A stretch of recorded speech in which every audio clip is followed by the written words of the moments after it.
It's a lot. This is a slog. So we appreciate that you're coming down to South Laguna and, hearing our concerns and our questions. And thank you all for coming. This is a nice turnout. I'm happy to see everyone here. I want to introduce candidate Judie Mancuso, Hallie Jones, George Weiss, and Bob Whalen. And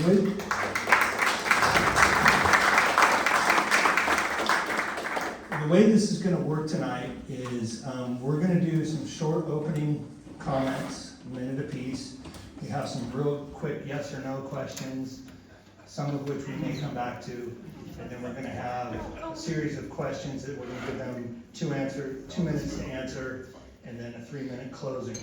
Can you guys all see the clock up here? Okay, it's a countdown timer. We also have armed Cindy over here with a stop sign and a 30-second sign, so if you see her frantically gyrating over here, it's because we also, just like the presidential debate, we can cut your mic, so, just kidding. Doesn't matter. Well played, George, well played. So we're gonna get this thing started. We're just gonna do opening remarks in order that you're sitting there. Yes, and one thing to note, we're going to try and limit applause and not do applause. We can do applause at the end. It'll make it better. We're recording this, and it'll make it easier for everyone to understand, and it'll probably make things go a little faster as well, so we can get through all our questions. So, Judie, you're up first. Hi everybody, Judie Mancuso. Oh, I'm not even using the microphone, I talk so loud. Hi everybody. So back in 1995, I moved to Laguna Beach, and I lived at 31869 Circle Drive. So my lifetime here started in South Laguna, and that was back in the days when the only people that were at 1,000 Steps Beach were those of us that had the key that opened up the gate and went down the steps. And of course, a lot has changed since then. And when I first ran in 2016, MJ Abraham, who's here, reached out to me, and I'm running out of time already. And so the issues back in 2016 that MJ raised back then are still ringing true today, and that's why I'm running again, because instead of hearing these things year after year, we need to bring solutions and stop talking about them. Thank you.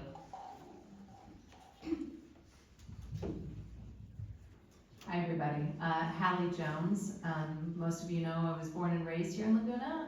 Left to finish high school. I finished high school back east and moved back to Laguna in 2007 to raise my kids here.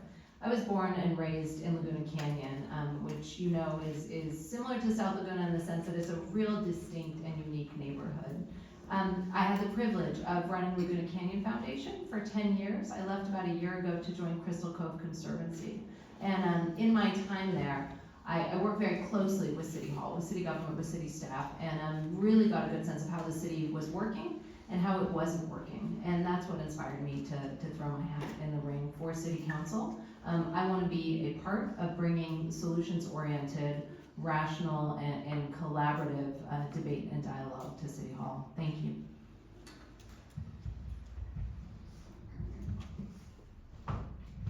So I'm George Weiss, and I've lived in town for 20 years. My sole purpose in running was to represent residents which weren't being represented at City Hall.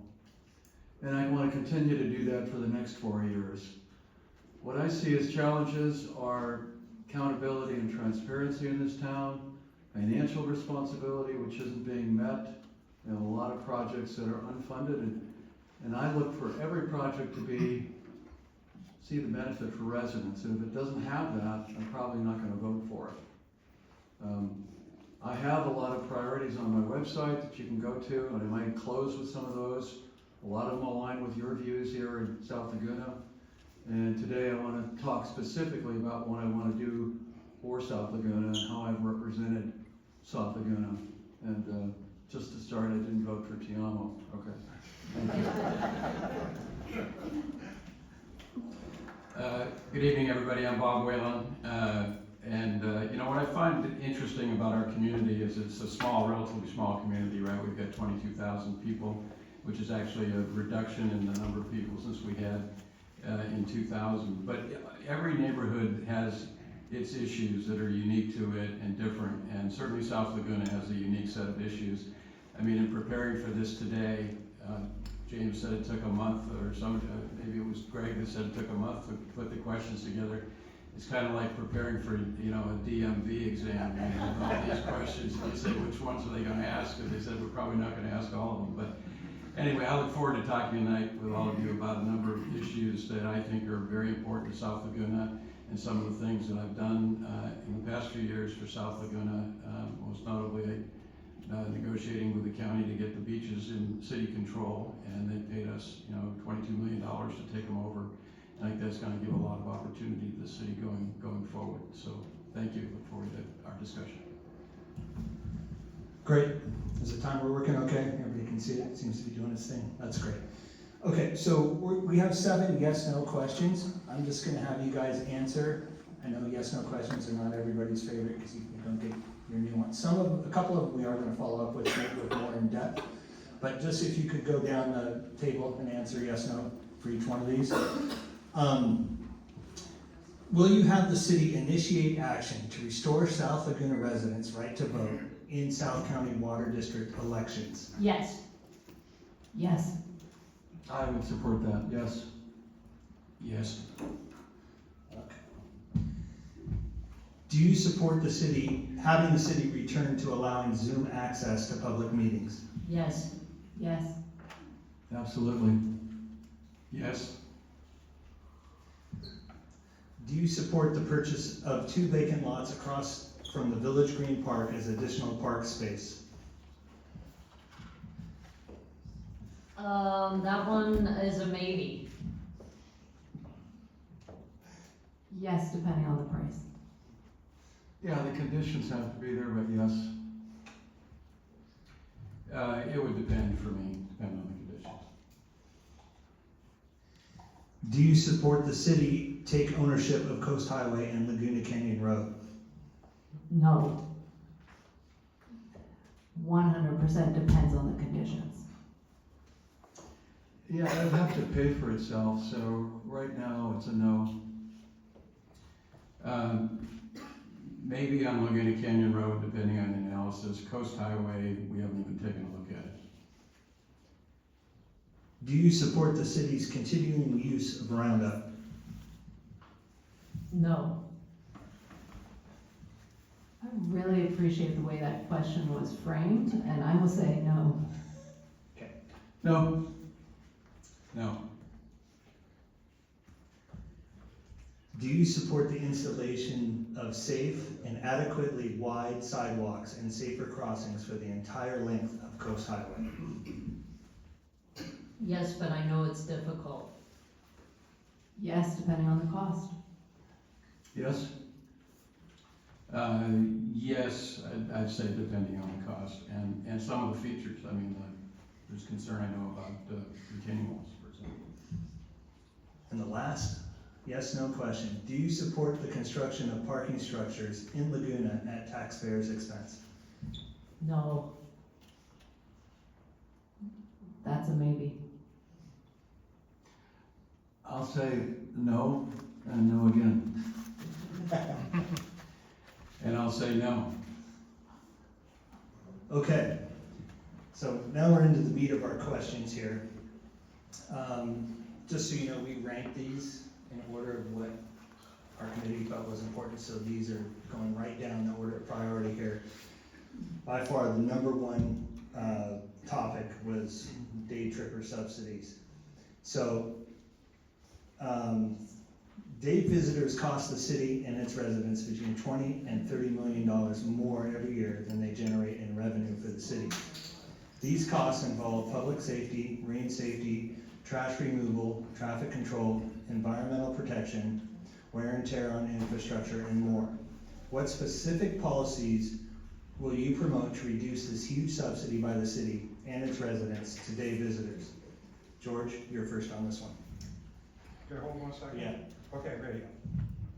Okay, thank you. The city accepted the cost of visitor report authored by John Thomas and James Danziger and Greg Vale many years ago. Used to be on the city's website, but has never really acted on it. In the general plan, it says we need to balance tourism with the quality of life and what we have here in Laguna, and we haven't done that either. And as I said before, the day trippers are here to enjoy our beaches and coastline, open space, and our built environment too. The majority of those resources are owned by the state and the county, and we are managing them, or the guardians of it, but we get to pay for what the tourist costs, over $20 million a year. So these are regional resources entrusted to us. Tourism is a regional problem, and we have to involve both the state, county, coastal commission to solve it, and ourselves. We cannot continue to pay $20 million a year and more to subsidize tourists in this town. And we have to find mechanisms to have the tourists pay. One of them was increasing the business license fees, which was rejected by city council. I think that was a huge mistake. We can do small things like putting parking meters on Laguna, our main highway, PCH, but it's a Band-Aid solution to a problem that's much bigger. What we need to do is keep cars out of our town and tourists come in. So I know there's a lot more to this, but that's really the solution. Cars don't work very well coming into our town. People are okay. So that's really what I would go after to preserve the residents' quality of life. You guys see it more than any neighborhoods in Laguna Beach, and I will help change that. Thank you. Bob, you're next. Yeah, I think that, over the years, I know Jim and John and others have worked on this analysis, and, it's hard to know exactly what the number is because there's a lot of assumptions in there, but it's a big number, I think. I mean, there's no question that we spend more on visitors than we generate from visitors. George and I, as you mentioned, we couldn't get the third vote, but the other two votes, we actually needed 4 votes, to put on a measure this summer on the ballot regarding possibly putting a gross receipts tax on bars and restaurants where, a lot of the visitors go. I think, that may be worth revisiting again, continuing to analyze that. Parking revenues, to the extent we can increase parking revenues, that's a source that, is pretty much purely paid by visitors. There's no absolute pure revenue enhancement that I can think of that's paid only by visitors.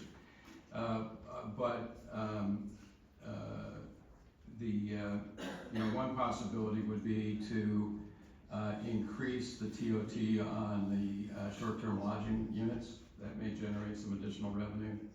And then I do think we need to work with the legislature and the county to see if there is a regional solution or a more statewide solution, sort of a coastal protection fee. I mean, many, the coast is open to all, and many people come and enjoy it, and they're all entitled to come and enjoy it. But there's costs that come associated with that, so why not have, a state coastal protection fee or something like that is not just for Laguna, but for, communities up and down the coast that look to mitigate the impacts of visitors. So those are some of the things that I would look to explore and think more about. Judie? Well, I agree with what's been said, and again, I have all these 2016 papers at my house from when I ran the first time, and I was going through them yesterday actually. And right at election time in 2016, the emergency services were up 400%, which is exactly the same percentage they were just up this summer. So this has been very consistent. You can go back, this was in Indy, but I know that the Orange County Register and the Indy were reporting the same things. So these options are there, obviously raising the parking, congestion fees, the Danziger-Thomas approach, I thought that was great. And instead of going with that, Sue and Alex were on the side of the restaurants, and that they believe what one of the restaurateurs had, what his data was versus Jim and John. So I really do feel that we need to respect the work that they've been doing for many, many years and bringing forward to the council, but they haven't been taken seriously, and this is something that has been a recurring theme, and it's not new. So yes, we need to take their advice, look at every way possible, and put it to work, implement it. Thank you. I've heard from, Hallie. apparently I'm muted. There you go. I've heard from a number of people, all throughout town, that this summer was, really one of the worst summers that we've ever had in terms of visitors. And I think here in South Laguna, you folks are really getting the brunt of that. Obviously, Coastal Commission mandates a lot of what we can do in this community, and the Coastal Commission has a deep commitment to coastal access. However, I think the realities of what that means in terms of the impacts on our quality of life as residents and the impacts on the natural resources that the Coastal Commission is charged with protecting, the Coastal Commission has not necessarily figured out how to balance those things. And I think it's our responsibility to work with the Coastal Commission, which I've done successfully in my 25-year conservation career, to negotiate things like additional parking fees, higher rates for parking, and some preservation tools for our coastal resources in particular, some financial support for protecting our coastal resources. The amount of trash that we see on our beaches and in our neighborhoods is quite simply unacceptable. So I think we need to be recapturing costs from visitors by increasing parking. I know increasing parking fees, not increasing parking. I know that the city is increasing the parking enforcement, the price of a ticket, and I think that's really going to be an effective tool as well. Would it be, one thing I forgot to mention, would it be useful if I gave you the original number of the question that you got? I'll do that from now on. This next question is question 21, and what came out to you.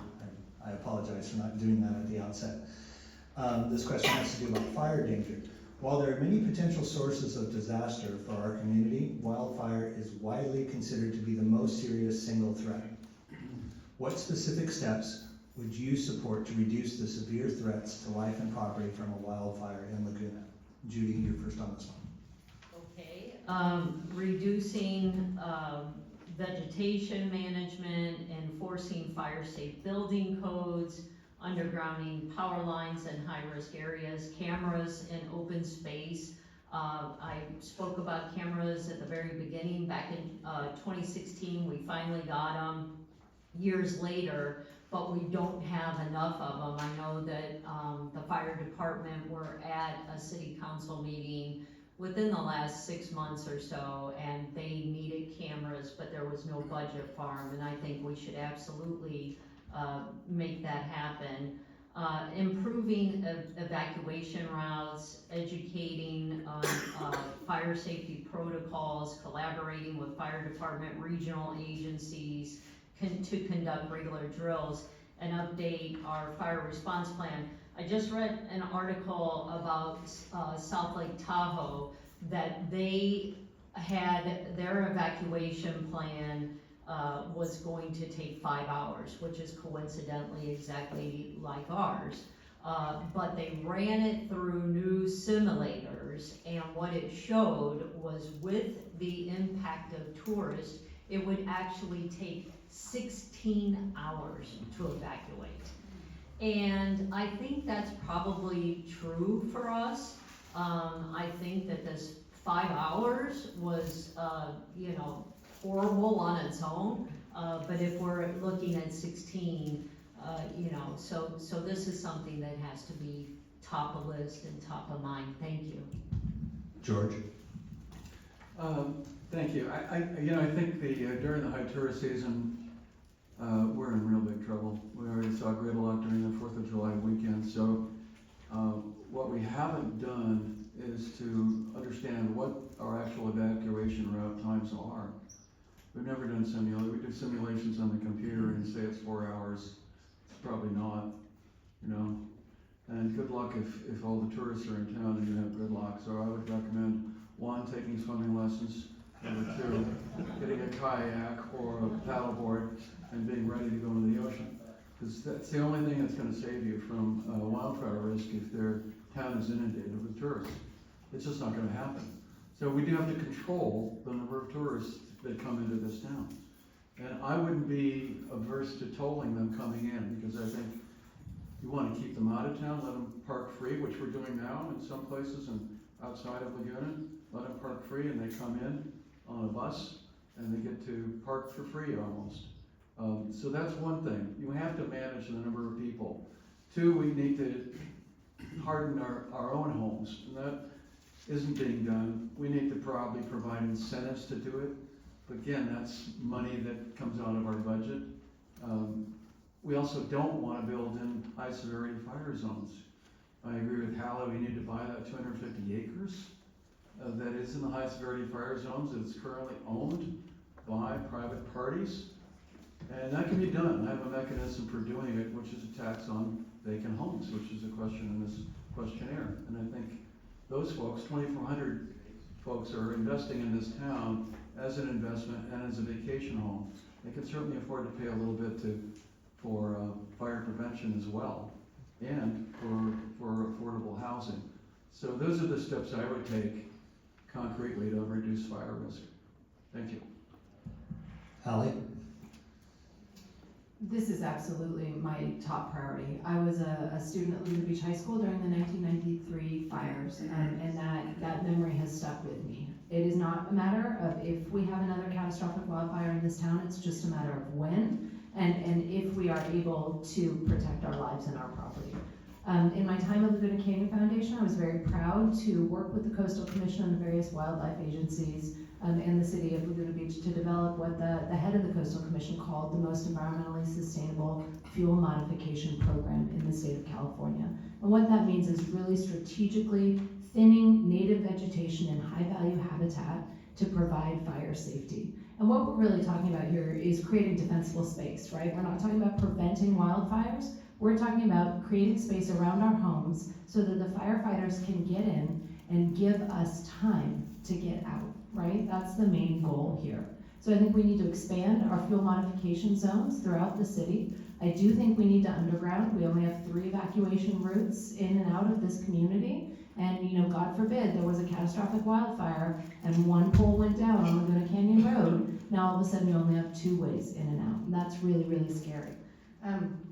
The last thing that I want to mention is this idea that George brought up of hardening our homes. It is my understanding, I want to be clear about that, I believe that the one home that didn't burn in Miguel in that recent wildfire was a house that had been hardened against wildfire. So many homes catch from windblown embers. The fire doesn't rush up to the side of the home. What you have instead is an ember that can come from as far as half a mile away.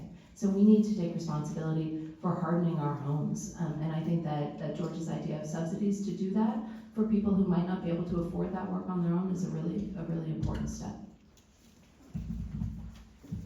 Thank you. This is question 11. Forgot Bob. Oh, I'm sorry. I'm sorry. Well, I think actually the other candidates have done an excellent job of responding, but you know, in 2019, I put together the Wildfire Mitigation and Fire Safety Plan that was adopted by council, and since that time, we've implemented over $20 million worth of fire safety improvements in the town. We've, put in more cameras in the open space, we've put in helicopter refilling stations, we've expanded fuel modification zones. We worked with South Coast Water District to increase, they're doubling the size of the reservoir down here in South Laguna in order to increase fire flows. I mean, we'll have more water supply in the event of a wildfire. The emergency outdoor warning system, we expanded around town to cover more areas. So all that's good stuff and, is valuable, but you're never done. I mean, the risk is still there. I think the biggest issue, George put his finger on it, really is hardening homes and creating defensible space around homes. That's the one area where we haven't made really much progress at all, because that's all on all of us individually, really, to make that decision. I think if we can incentivize some of that, it would be good. It clearly would increase the insurability of our homes if we were to do that. There is a thing called Firewise communities that you can do for as small as 9 or 10 homes. If you create an area that's Firewise, you're more likely to get access to fire insurance. I thought, well, gee, how do you do that in a very high fire hazard severity zone? And I was up in Lake Tahoe this summer, and they've got a couple of Firewise approved neighborhoods in the thick of the forest. So it can be done if you work at it.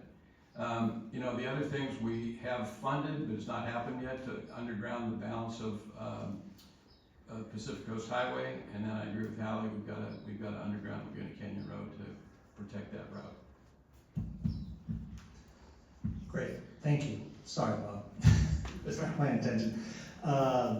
This is question 11. It has to do with staff increases. Since the year 2000, the population of Laguna has declined by more than 1,000 residents, but the number of city employees has increased by 50%, from 230 to 345 full-time equivalent employees. As the number of employees grows, the payroll grows, and the city's net unfunded pension obligation also grows. As of June 30th, 2022, that obligation was over $83 million, which is the largest component of the city's $130 million of total liability. Do you think this is a problem? And if so, what would you do about it? Bob, you're first. This is the CalPERS system, retirement system that all city employees are in. It's a statewide system. We don't have an option. We're in it. There's no real practical way to get out of it without paying an exit fee that would be hundreds of millions of dollars. So we, like all other cities, have this. And the 91 million, it's not a fixed number. It goes up and down depending on how the CalPERS system is performing and depending on how investments are going. A couple of years ago, it went down a bunch, and then it went back up more. So I think if you look at the budget this year, you'll see the number of steps the council's taken over the last 10 years. They project that's going to save us like $31 million over a period of years because we prepaid some of the unfunded liability. So I think, big picture, I wish we didn't have it, but that's the reality of being a city in California, and we can manage it. I'd like to see it go down if CalPERS would perform better. Over time, I think, as noted in the budget, this will resolve itself because the newer employees that are being hired beginning 2014 or so have a different level of contribution into the system, and later retirement ages and slightly less rich retirement benefits. So the projections are over time, CalPERS will start to eliminate the unfunded liability, will drop down. So in the end, I wish it were a smaller number, but I don't see it as a fiscal threat to the city. Hallie? So, 2000 was a long time ago, and we live in a different world than we did in 2000. So I really think the answer to this question is both and. I think that there are inefficiencies at City Hall, particularly in community development, that we really have to get a handle on. And I also think that our investment, particularly in public safety personnel, in our police department and in our fire department, those are expensive employees for the city. And I think it is critical that we continue to have a well-staffed police department and a well-staffed fire department. So I think we absolutely need to look for efficiencies at City Hall and our city staff. I think that the new city manager is already beginning to do that work. And I think we also need to continue to invest in critical staff. George? Thank you. There we go. Well, I would seek ways of reducing staff. The fact that we have 337, I think, yes, 345 here, it doesn't matter. It's just a huge number when our population has gone down, and our service levels are not that good. Let's face it. We have enormous problems in community development where we have probably too many people, but the problem is we lost a ton of people because of bad management, bad leadership. They left, and we got people that are new, and it's very difficult to find good planners. So I would seek ways of reducing staff through attrition, on improving the levels of service that you all should demand because of what we pay in taxes to get them. I would support a moratorium on new positions being created as well. And I know Mr. Kipp is interested in using new technology, software to make things easier, streamlining processes if we can. And that's difficult with community development because we have a complex town with complex geography and complex rules. We can't blame it all on code being out of line with zoning or being out of line with the general plan. Those are excuses, frankly. And I haven't seen the data. I had one person come up to me and say they had their project in for 130 days and hadn't been looked at. Hadn't been looked at, and she hadn't got word back on it. It was a remodel. So there's something wrong, and maybe we have too many people doing too many of the same things, and the processes are broken. But I would work toward the technology goal in software. We don't have also accountability for individual positions. I know that Gavin was instructed to work on performance management tools that would measure progress for each employee and their annual reviews. We need to do a lot more. Thank you. Judie? Okay. So back in the old days, in the 80s to about 2003, my background was in information technology. And one of the jobs I had back then was going into big corporations and looking at systems, existing systems, or wanting to put in new systems, employees, and looking at the deficiencies. And so what's been going on with the city of Laguna Beach for many years is that there are antiquated systems that are manual that should have been automated. So you have double, triple, 4 times the people that you should have if it is automated. That's number one.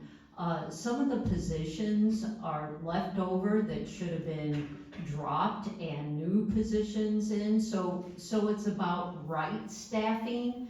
It's about efficiencies, streamlining, knowing that you have the right staff in the positions where you need them and that they're getting paid appropriately. So this is a major overhaul. This isn't just, hey, we're big and bloated. And yes, some of it could be from these emergency services that are needed due to the visitor impact. And also the flex schedule where the staff is only there every other Friday, looking at that impact as well. So this is a very broad answer, and there's a lot of things that need and should be done. Thank you. The next question is question 17. It has to do with control of arterial streets. The city is considering options for taking over Coast Highway and Laguna Canyon Road and is spending several $1 million for preliminary design of Laguna Canyon Road, even though there has been no official decision to take control of the roadway. Both of these highways are subject to severe congestion and taken together are, according to an ongoing study of street safety, the location of about 85% of accidents that cause serious injuries and fatalities. Assuming ownership of these streets would provide greater control over their design and operation. However, it would also involve very significant initial and ongoing costs and much greater financial liability for the city. What do you think are the important costs and benefits of assuming control of these streets, and do you support doing so? Hallie, you're first. So I was a member of Laguna Canyon Road Task Force, and I negotiated with Caltrans over the widening of the 133 at El Toro Road. And that project did not turn out perfectly, but it is so much better than it would have been if we hadn't been sitting at the table negotiating with Caltrans. So I think, you really answered part of that question in the way you asked it. The benefit of taking over those roads, are really being able to design them in a way that we as a community support and not following Caltrans design standards. Because let me tell you, I think every single person in this room does not want to follow Caltrans design standards. They're not pretty, they're not what we want for our community. However, I think that we absolutely can negotiate with Caltrans, we can push Caltrans, and we can get them to possibly design these roads in the way that we want as a community. And that goes for undergrounding as well. One of the benefits of taking over Laguna Canyon Road specifically, and obviously that is much more, has been much more researched than looking at Pacific Coast Highway. One of the benefits would be being able to underground in a way that protects our open space. Because if Caltrans undergrounds Laguna Canyon Road in the way that they would like to, it will not protect our open space. But I believe that they will come to the table, and I believe we've got a very good chance of really forcing them to underground Laguna Canyon Road in the way that we would like to see it done, and to design that road and the benefits or the improvements to that road in the way that we as a community would like. Judie? So for the last 17 years, I've been working, I have a nonprofit that I founded, and I've been working on state bills. And my group has sponsored over 70, and we've gotten 27 signed into law. So as I was waiting for the governor to sign my bills this year, I was going down the list of all the bills he was signing. And there are a lot of changes that are happening and a lot of money that are coming to local jurisdictions. And one of them has to do with transportation and giving money to Caltrans. Another thing is that this myth, I'll call it a myth, of Caltrans not being able to underground without going into open space. We know that's just not true. So also I was on a state board for 8 years, which was under the Department of Consumer Affairs. It's the Veterinary Medical Board. There's 8 of us that oversaw all the veterinary industry in California. So I know how departments work. I know how to work within government, and especially state government, because that's who we need to be our partner on this. And so as far as buying or relinquishing these roads to us, I say no, because I don't see the benefits, and I think that the cost is just overwhelming, and so is the liability. But I think that we can get what we want by working within the administration, Caltrans, whoever we have to work with, we'll figure it out and work with them. Thank you. Bob? Well, there's been a lot of discussion on Laguna Canyon Road, obviously. I sat with Tony Eisman, and I established the Laguna Canyon Road Task Force in 2013. I think it worked for a couple of years, and came out with several recommendations, which we remain true to through this whole process, which is not to widen the road, but to underground the utilities and to look at bike and pedestrian lanes to make that traffic safe. We've had, I think the Caltrans study showed in 2020 there have been like 69 vehicle versus pole accidents.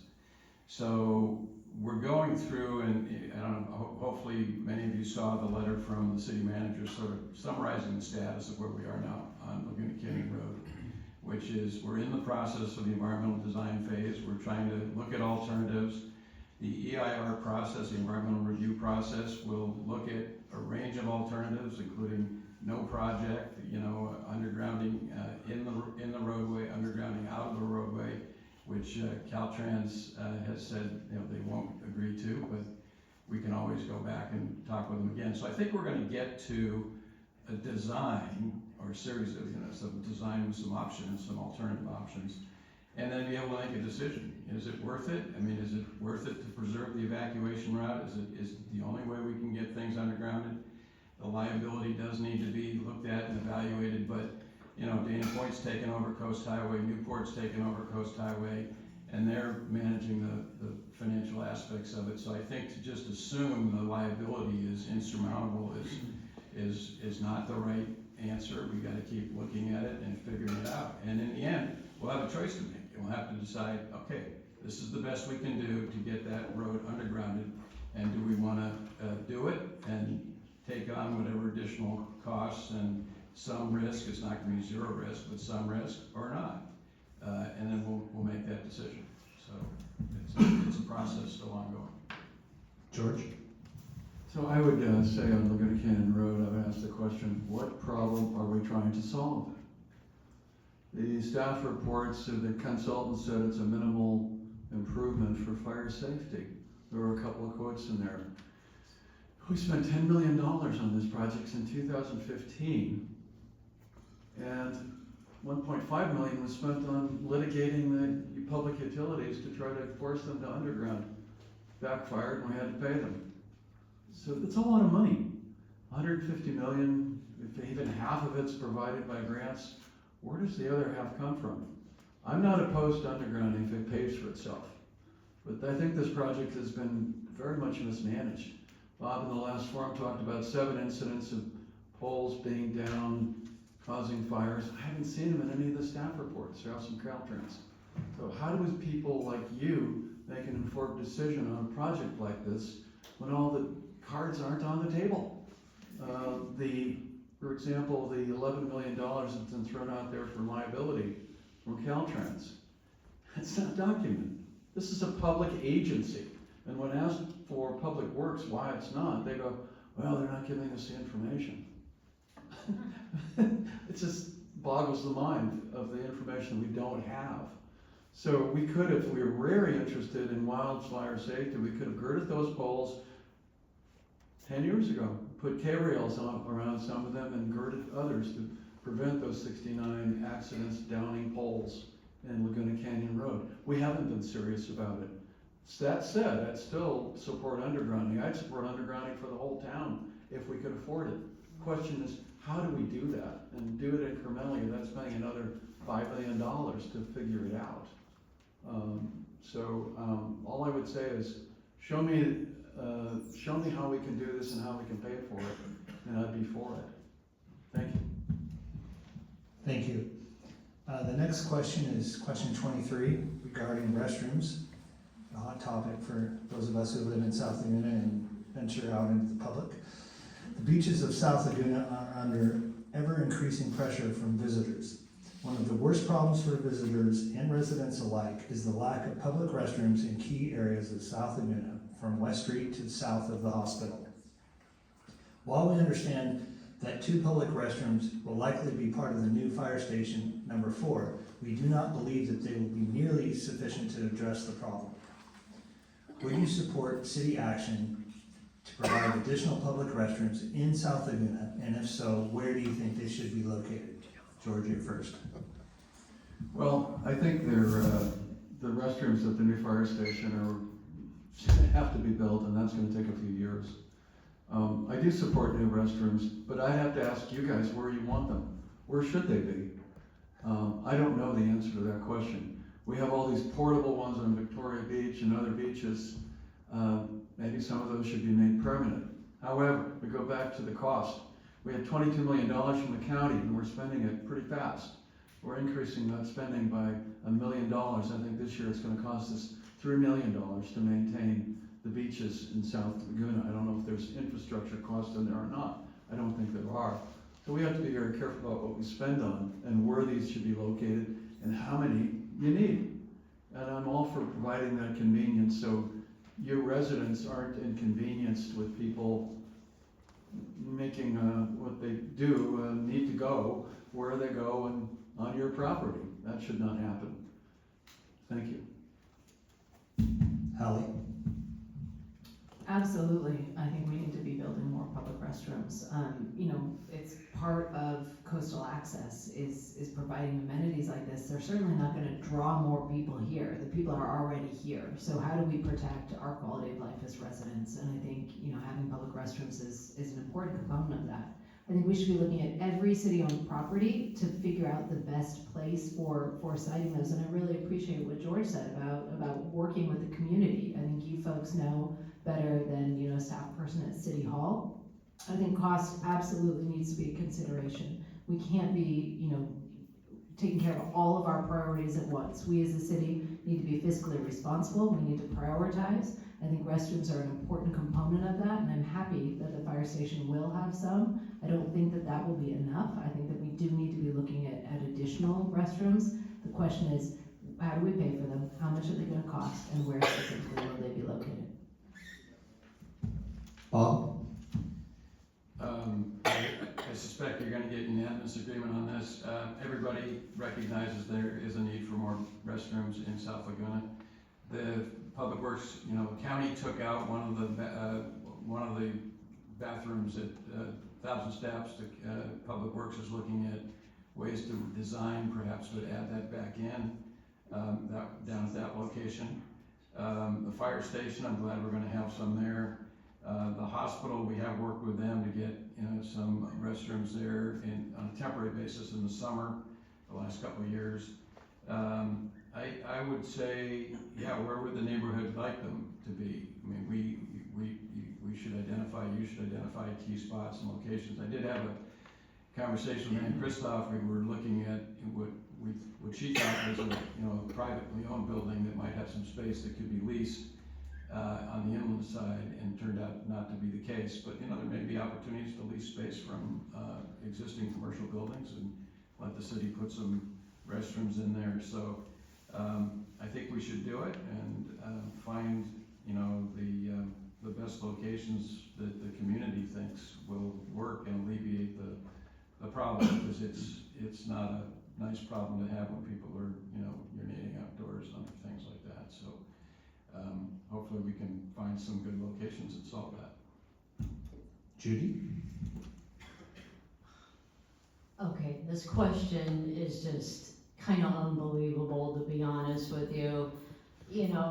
Back in 2016, everyone was so upset and asking for restrooms because people have been using people's yards since then, and it's been mayhem, and it's only gotten worse. And I respect Bob greatly.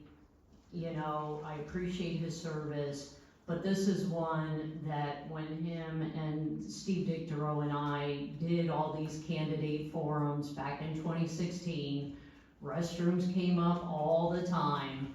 And here we are in 2024, and they still haven't been built.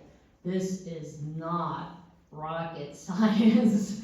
We could have put the restrooms in the parking lot of the hospital. Usually when people drive and you drive far and you park your car, what do you want to do? You want to use the restroom when you get out of your car. So you want them by parking places. You want them near the beach. I mean, other cities have public restrooms all over the place, and you can find them. When you look on the map, they show you where they're at. There is no excuse that we are talking about this still. None. And when we're looking at relinquishing the coast and Laguna Canyon, when we're still trying to figure out why we need to do it at the tune of all this money and putting more millions into the promenade, when we're still talking about restrooms, it just seems ridiculous to me. So, thank you. Thank you. This is question 15, has to do with sidewalks and crosswalks. The data showed that Coast Highway is unsafe for pedestrians and bicyclists. While the city's contribution of $10 million towards a Caltrans project to provide a sidewalk along one side of the Coast Highway from Ruby Street to the hospital will mitigate part of the problem, it is far from solving it. For decades, we have lobbied for adequate sidewalks along both sides of this heavily trafficked and dangerous road, and for more and safer pedestrian crosswalks. What would you do to bring about the installation of safe and adequately wide sidewalks and safer crossings for the entire length of the Coast Highway? Hallie? I think that what Caltrans has done to date, I think that's some progress, but we absolutely, I mean, we need to make this community more pedestrian friendly, and sidewalks are a key component of that. I think we all have been frightened and disturbed by the amount of pedestrian fatalities and accidents in this town in the last couple of years. And certainly improved crosswalks are gonna be a huge part of that. They're gonna make it safer for us as residents and for our visitors.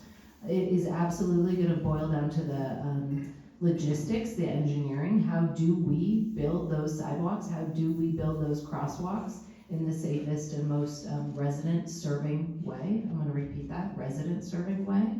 And the cost, that's an incredibly expensive infrastructure project.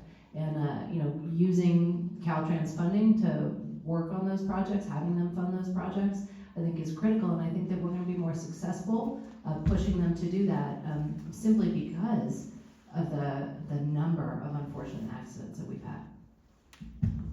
Judie?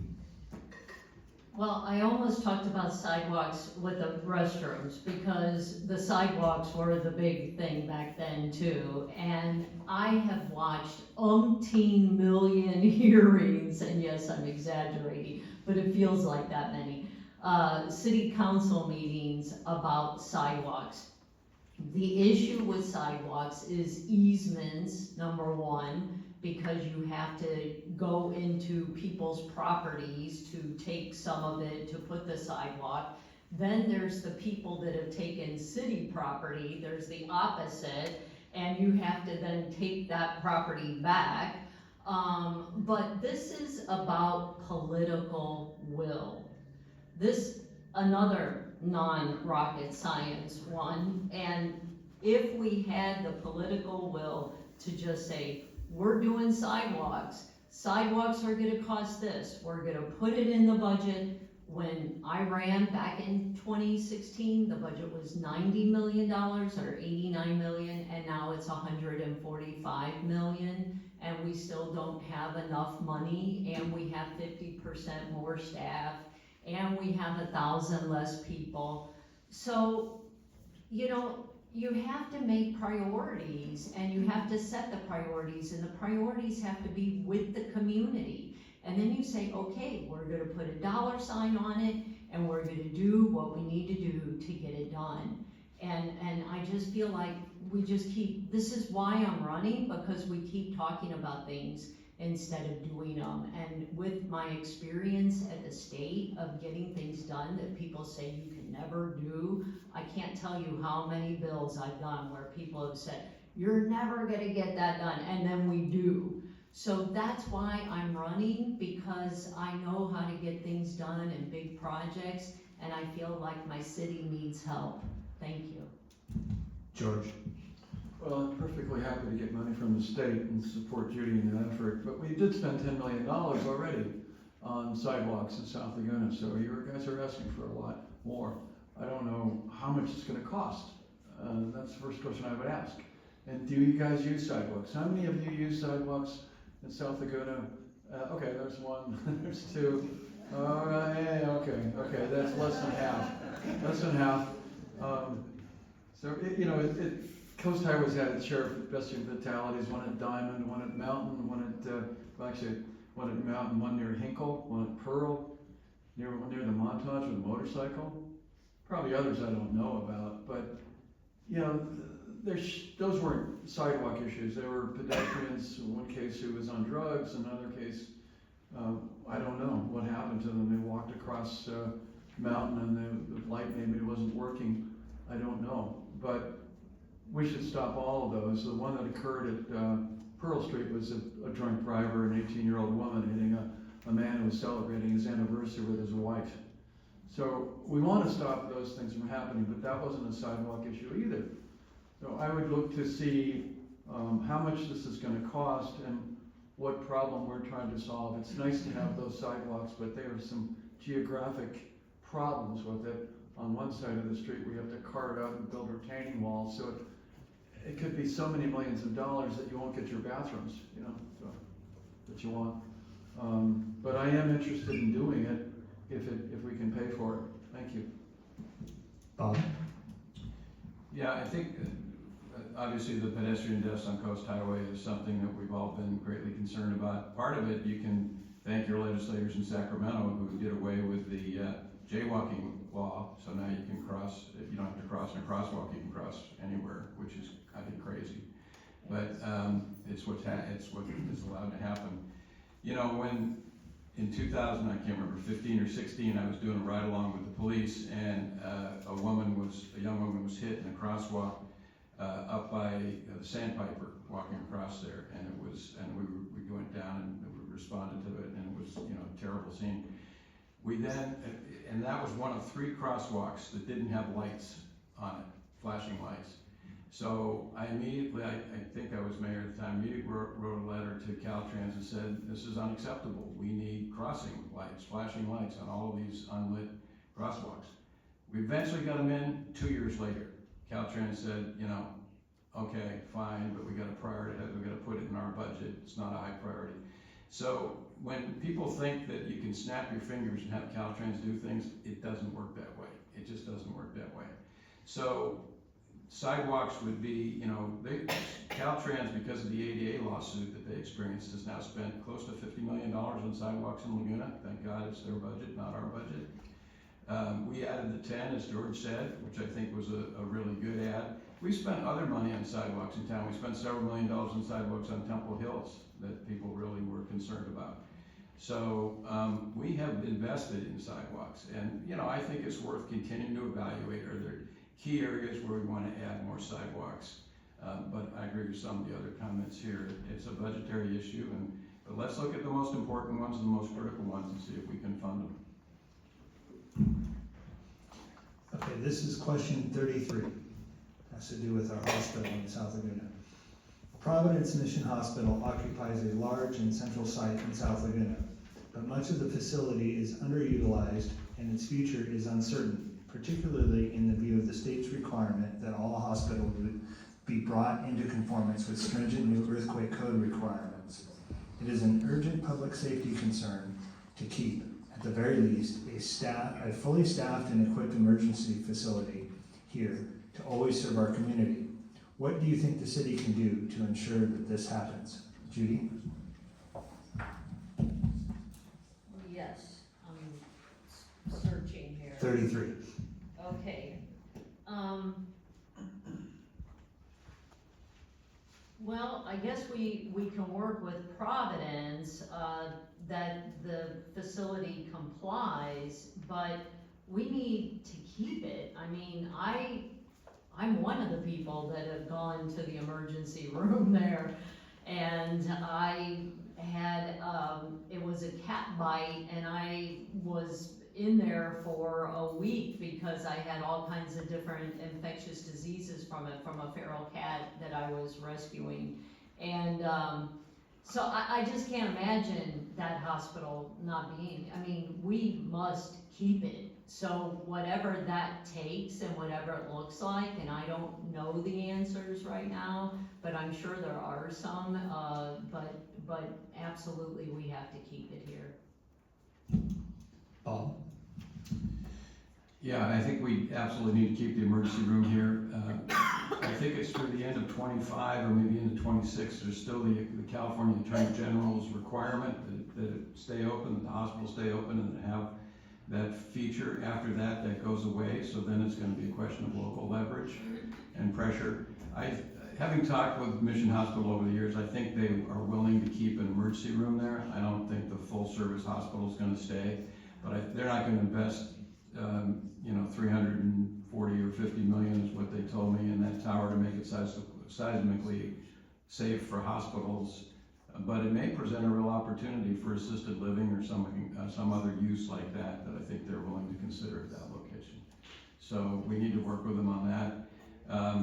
But the emergency room, you know, we just got to have it. And I think, you know, I think if there's enough community pressure, try to get, you know, maybe even though it's up in 25, 26, you know, you can always try to rope the Attorney General in to say that it's a public safety issue, a health issue that has to be, you know, respected, put some pressure on them that way. So, but I think they're willing to keep the emergency room there. Hallie?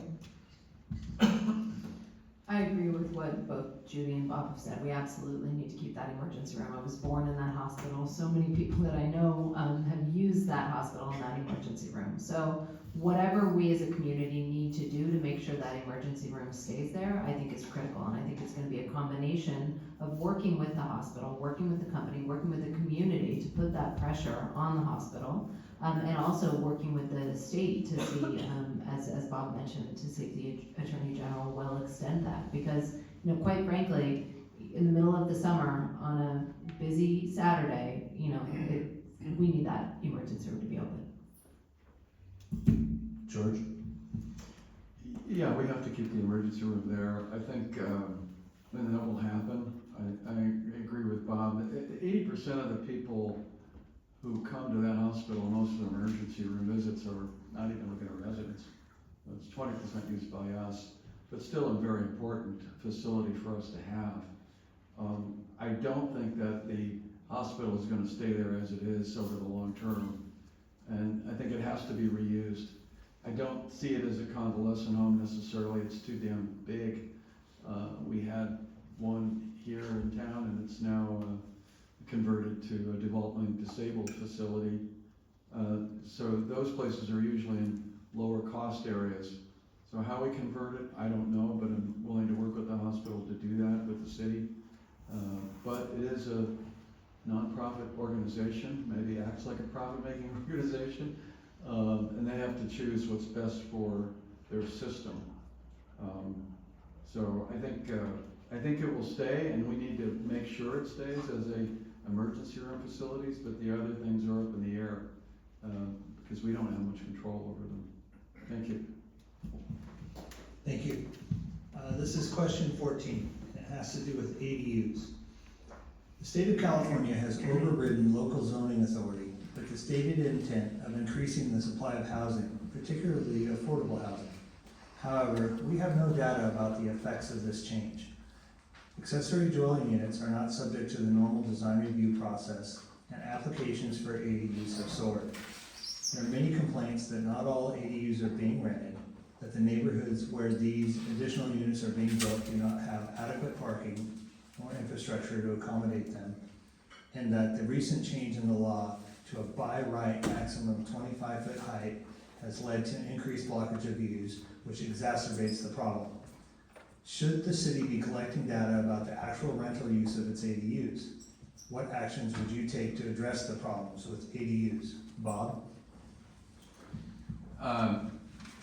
The Housing and Human Services Committee collected some data on ADUs. It wasn't really very comprehensive. They are undertaking to do that again. There's been a couple hundred that have been approved and constructed already, and I think there's like another 120, 130 in plan check. So there's a lot, happening. And I don't think very many of them are ending up as rental supply. I mean, that was Sacramento's theory. It's not happening here in Laguna. I mean, that people are using them for other purposes. I mean, sometimes for family members and those sort of things, which are okay, but a lot of times it's just kind of extra space for the home.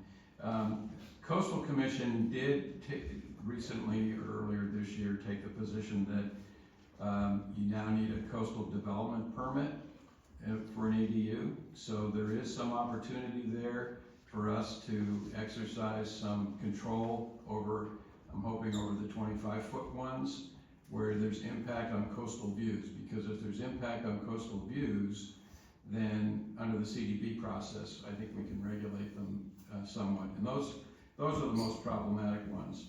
I think that, it would be worth us and the Housing and Human Services Committee has talked about this a little bit, looking to incentivize, homeowners who want to construct ADUs to, perhaps we can give them some financial assistance if they'll agree to rent them and keep them affordable. And, then we might be able to create a pool of ADUs, for local workers, city workers, school district workers, hotel workers. I think that would be a great thing. One other thing that is going to, I think, slow it down a little bit, not totally, but again, the Coastal Commission has taken the view that you can't do garage conversions anymore unless you replace the parking on site. So if you have a 2-car garage, and convert that, you have to replace it with 2 spots on site. And that is creating some limitations for a number of people who are not able to move forward with ADUs. So I think that's gonna slow it down a little bit. But in answer to the question, yes, more data. Thank you. George? Well, I think we have enough data to know that these aren't being rented out. This is, I have to apologize, I was on the council when we approved all this, and we thought it would be a nice way of getting affordable housing going. It hasn't been that at all. Overall, all the ADUs have been a way for property owners to increase the mass of their homes and get a view, and thereby, gain more value, but not increasing the supply of housing. So we made a huge mistake, and it's our fault. We should have looked at the unintended consequences. In this case, we might have needed to hire a consultant to tell us what we needed to do to safeguard residents, which hasn't been done. One guy in North Laguna said he lost $300,000. His home went out of escrow. He now lives in Emerald Bay, luckily. He has money, but he still lost a lot of money in the process of this. So I don't think we've protected residents from the onslaught of these ADUs, and we have no idea if any of them are being rented, not one. Even though the Housing Human Services did a survey, when people call you and say, yeah, are you renting your ADU out? Yeah, I intend to, sure, yeah, click. They can tell you whatever they want to. What Malibu has done is created an ordinance that forces the owner to show an occupancy permit for the property before it gets final approval. So if we have that gating at the front end, people will think twice about whether they're going to put an ADU in or whether they're going to rent it or not. We didn't do that. And I suggested it, and I've given that ordinance to it was done by BBK, our own attorneys. We should have an ordinance. Right now it's governed by a resolution. I don't know why we haven't acted on that. In the meeting I was in with Dave Kiff and the city attorney and these residents in North Laguna, we were gonna change the law and address this, but we haven't done it. Thank you. Judie? Well, there's a couple things here. So first off, when these bills were moving through Sacramento, there was 4 of them in particular, SB 4, 5, 8, and 9, and I did reach out to the city council at the time and asked if they would want to lobby against some of the issues that were raised in these bills and taken away local control, number 1. And the city of Laguna Beach did not take a stand on the bills in any direction. They just did not take a stand. So it's our own fault that we didn't participate in the process. That's number 1. And now we're facing the ramifications of it.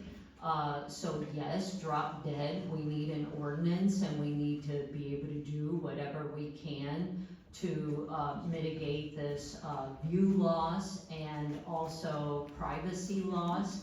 And I do know someone that is renting their ADU, and I just asked them recently, what are you charging? And she said $3,500 a month. So yes, George, there is one person, and then there is a neighbor. Then, well, compared to the $13,000 for the homes, then there's a neighbor that is getting their view encroached on, and they've been trying to get the city to help in some way. And I said, what's the latest with it? And he says, Alex did not help. The only one that stopped by was George Weiss. The city manager, Dave Kipp, told me he was going to see if he could convince my neighbor to lower the roof line, but haven't heard back from him. So there's a lot of, we haven't heard back from the city, and that person reached out to me as a neighbor and a candidate, and I said, call everybody, and keep calling them, and, try and talk to the neighbor. So we need to help people. There's a lot of people right now, this particular family on Skyline, I mean, they're losing their view. Thank you, sorry. Thank you. Okay, so we're gonna, Answer that. oh, sorry, Hallie. Go. It's fine. You could skip me all you want. No, it's not my intention. There's no doubt that this ADUs are being absolutely, just hugely abused in this community, and they are not serving the purpose that we need them to. And I think that we're in a tough place because of the state law. So I think we have to do two things. We have to figure out how to work within the state law, and to Judie's point, we have to advocate to change the state law. I know that Alex tried to introduce legislation in the state assembly to change that 25-foot limit. I think we need to continue working hard with the state and against the state to address some of the impacts that these ADUs are having in our community. I also think that to really answer the intent of your question, absolutely, we need a living inventory of our ADUs. We need to understand what ADUs are out there, how they're being used, if they are being used effectively. And I also appreciate Bob's suggestion that we can try to incentivize people to rent them out, particularly if they're renting them out for affordable housing. Thank you. So the next question, Greg, can you get him some more water? potentially? Yeah. I think I swallowed it wrong. Question 26. South of Aliso Creek, we have only one very small, intensely used, city-owned park called the Village Green. There are conflicts and public health issues between children and their families, and dogs, and their owners. We have an opportunity to expand the Village Green by acquiring the two empty, relatively flat lots diagonally across the street at Monterey and Catalina, which would make it possible to provide sufficient room and facilities for both children and dogs. Do you support the purchase of these lots as additional park space before it is too late? Hallie? I think South Laguna is very park poor. I think we need more parks in South Laguna, and to that point, I think that's against the rules.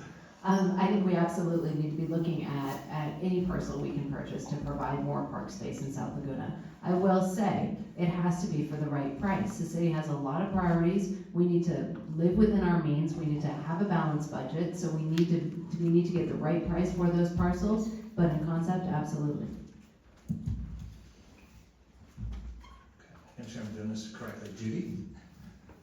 Well, maybe Tiamo could pay for part of them. I guess, I don't know how much it's for sale for, or if it has sold yet, maybe Bob can tell us that.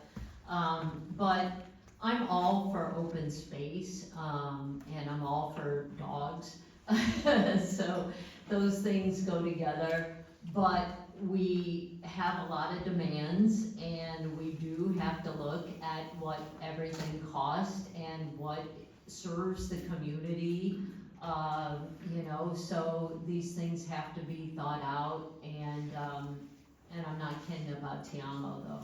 Thank you. Bob? Yeah, I agree that the park space is very limited with the one park.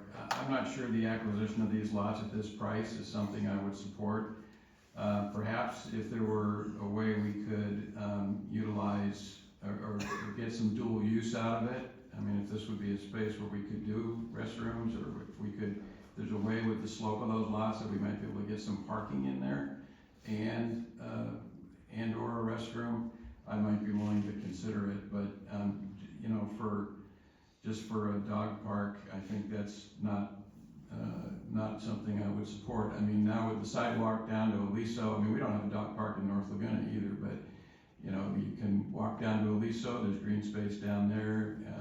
Maybe the South Coast Water District tunnel lot would provide we put a dog run in up at Molten Meadows, maybe there's a space over there we could create for dogs, or some other location, but I guess it's it depends on whether we can get some other benefit out of that parcel for that price. But at 4.4 million, I don't think I'd support that just for open space. George? I do support the acquisition of additional park space. I've had a lot of people call me over the last 2 years about the inadequacy of the Village Green and the dog issues with kids. Dogs and kids don't mix that well. And I think we owe it to South Laguna. I think those lots are prime real estate. However, the owner is asking way too much money for them. He purchased them for $2.1 million. We could have had them for that price too, but we neglected to find the trustee who lived in Montana. And so we segued on to buying Te Amo instead for $2.7 million, $400,000 over what that person who bought those two lots would have paid for Te Amo at the time. Backstory probably you don't need to hear, but it's a very interesting story nonetheless. So I would agree with Bob that we have to get a good, $4.4 million is a lot of money to spend for a dog park, and I think we can negotiate that down if we're smart, and I'd like to work on that. Thank you. You guys deserve it. Okay, we're trying to be done by 7:30, so we're about 12 minutes away, which is, we give each of you 3 minutes to close. So I'm proposing we go in reverse order from the opening, so Bob will start with you. 3 minutes for a closing statement, we'll go down the table. Thank you. Well, thank you, and thank you for the South Laguna Community Association and all the neighbors for coming here tonight and providing us with this forum. I can't remember whether it's number five or number 6, but I will say it was the most comprehensive set of questions. I previously said that it was the students, the MUN high school kids had the most comprehensive questions, but I think that's been surpassed tonight. But some people ask me, why are you running again? Why do you want to be on the council again? And part of it, as I went through these questions today and spent the day preparing for this, is you look at all the issues, and the issues are complex, and the issues, and there's lots of challenges, and it's in our community, and how are we going to address these things? And I find that very energizing. I really enjoy working on these kinds of issues and looking for solutions. And I think I have over the years done a number of good things, and found a number of, helped bring a number of programs to the community. I mentioned the wildfire safety plan that we have, been implementing the last 4 years. I think getting control of the South Laguna Beach has made a lot of sense. I think taking the Laguna Beach Community Recreation Center, buying that from St. Catharines, was a great long-term investment. We need to utilize, get plans in place, which they're working on now with the master facilities plan to fully utilize that. But it's a great asset long-term. I think there's lots of opportunities ahead. A couple we didn't talk about here tonight. I've been the representative to the South Orange County Wastewater Authority for the last year.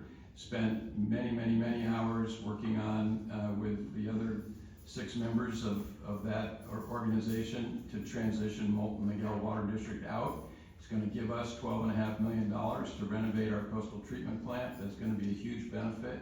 I think an opportunity to reduce ocean discharge. I find that exciting. It's going to be a complicated thing to figure out how we best do it. It's going to give us an opportunity to provide more recycled water up to Molten Miguel. It's going to, I think we can work to try to get water out of the creek and return it to more of a natural flow. And we didn't talk about the estuary, but I've been working closely with Ed Almanza and the Laguna Ocean Foundation this year. Ed spent years with the county and made really no progress.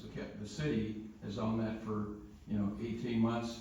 We already got it through a concept review at the Planning Commission, and it's going to be coming back to council very soon for some action on whether we move forward with an EIR. So anyway, I'm excited to serve another 4 years if the voters will have me. Thank you very much. George? I think we missed an opportunity when City Council, as directors of the Water District, voted for desal. I did not, and the reason I did not is that you guys need desalinated water. We have water we can get from the basin. We have approximately 65 to 70% historic rights to our water from the basin. So we're looking at a location there to find it.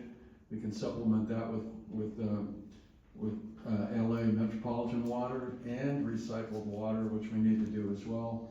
And we can do that. We dump 3 million gallons of recycled water into the ocean every day. So that's the reason I didn't vote for it. But it should have been used as a bargaining chip to get you guys the vote. It was a missed opportunity. Maybe it can still be done. We've only invested $2.3 million in the project so far, but we're going to be asked to put another $20 million into it next year when we find out what the exact cost is. But let me get back to my priorities. My prime priority is to get your concerns and heard and problem solved and conserve both our natural resources and our built environment. That includes the unique buildings that make Laguna what it is today. Again, we've seen the worst congestion of our lifetime, perhaps, in the 4th of July.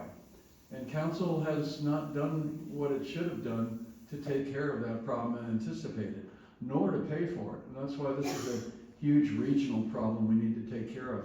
We also are doing well in violent crime. We're the 3rd worst in violent crime of any Orange County city. Did anybody know that? I don't think so.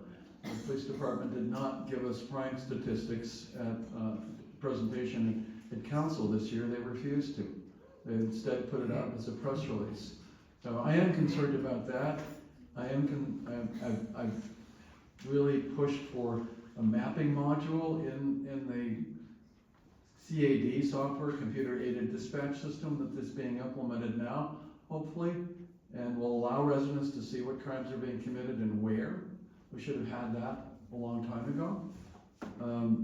On congestion, we need to stop the cars from coming into town. There is no other way of reducing the impacts on our environment. Our tide pools will be gone in 5 years if we don't. We need to manage those people that come in on the environmental impacts. We need to fund city council passed promised projects first, like the community pool and the $4.2 million we have from the county to rebuild our library. We've been sitting on that money for 2 years, and I tried to push for it. Council hasn't wanted to do it. We also need to limit the projects we undertake and fund those that benefit residents. Council spent millions on a number of large projects that have yet to be completed. The promenade already $3.5 million, and I'll send this to you as an email. Thank you. Thank you. Hallie? Hallie, did you need to adjust your mic before I turn it on, or are you good? No, I think I'm okay. I just, 5 feet tall, it's a little. I'll be really brief. One of the things that we didn't cover tonight, and we did cover so many robust and interesting topics, but we didn't cover what makes this town so special. And to me, it is our natural environment. I've spent 25 years of my life protecting our environment. It is our arts community. It is our charm and our character, but most of all, it is our people. It is our community. Laguna is full of these little pockets that are interesting and different and connected to each other, and South Laguna is one of those incredibly special little pockets. So I'm honored to be here. I'm honored to hear more about what matters most to you. You guys know your community, your neighborhood better than anybody else. I will also say this. I'm not going to agree with all of you on every issue. If I'm lucky enough to be elected, I am not going to agree with everybody on the council dais on every issue. But I will promise you this, when I do disagree with you, I will look you in the eyes and I will tell you why, and I will listen respectfully to your opinions. I will be open to changing my mind. I will absolutely do my homework and do the best possible job I can do to make the best possible decisions for you, your neighborhood, and for our community as a whole, because I really do believe with all my heart that that's what this special town deserves. Can I have her 132, am I then? We'll raffle it off. Okay. So I've already been working for Laguna Beach for many, many years. In the last 5 years, I've been on the Environmental Sustainability Committee, and we've gotten a lot of really great stuff done that we've pushed to the council. Some of it has been implemented into law, and some is still in the queue or black hole. I'm not sure which it really is. But I'm working right now on an affordable housing issue with friends here in Laguna, and to protect wildlife. And the other thing that we talked about was Lot D back in 2016 and 18, that we would put at Act 5 a parking lot there, and everybody agreed to it, but then it didn't get built. And now I was going back and forth with a friend on this, and we were talking about, you know, $50 million garage and how many autonomous cars we could buy for that. And it came out to like 1,000 autonomous cars. And so we really need to be forward-looking in what we do decide to do, because there are cities like Seattle and San Francisco that are using cars that actually don't have a driver. And what if our Laguna Transit that comes door to door to us turns into an autonomous vehicle? So, you know, I'm already working for Laguna Beach. This would be expanding what I'm doing and being able to get a lot of things done that I've already been working on. There was one other thing, oh, the water.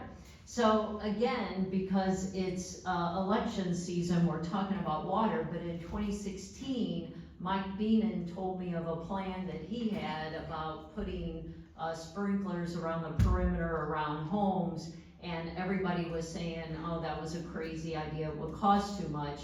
And then just recently, I was in a meeting with individuals with Molten Miguel Water and said, hey, how crazy would this be?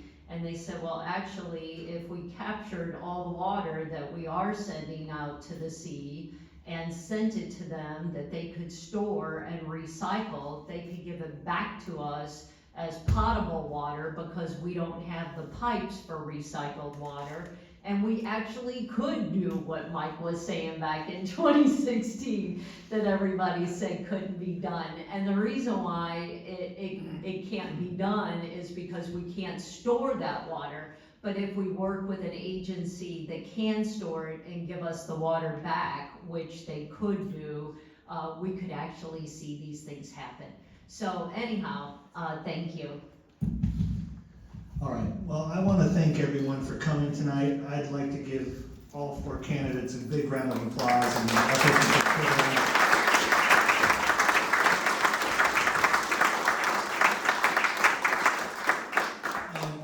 if you go to southlaguna.org, we will have the questions, all the questions we had that they had prepared so hard for will all be listed. We're also going to post up a recording of this whole event. Should be posted up hopefully within the next 2 days. So that's a good location to check all of that information out. Thank you again all for coming. Really appreciate it.